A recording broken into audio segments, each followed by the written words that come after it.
And this has been a problem all afternoon and evening. Powerful winds took down trees and caused power outages across western Massachusetts earlier tonight and this afternoon. Take a look. 22 News Storm Team reported on wind gusts measuring up to 50 miles an hour today. On Suffolk Street in Springfield, take a look. Strong winds knocked down a huge tree over onto a house.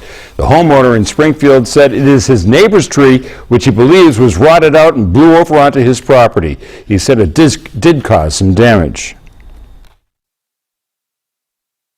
We just had a roof put on and brand new gutters and had the house painted, so that's a problem. I see the gutters are damaged and looks like some shingles are cracked. And take a look at this. This is a big pine tree that fell across East Mountain Road in Westfield this afternoon. It took DPW crews and a neighbor about 90 minutes to cut it up and clean it up and get East Mountain Road reopened. There were also several reports of trees down in Southwick, and you can see the winds here in Belchertown, strong winds. Luckily, so far, no reports of any injuries, but there have been power outages. At one point tonight, there were hundreds of people without power. Customers of Eversource Energy, that is down to just a few dozen now.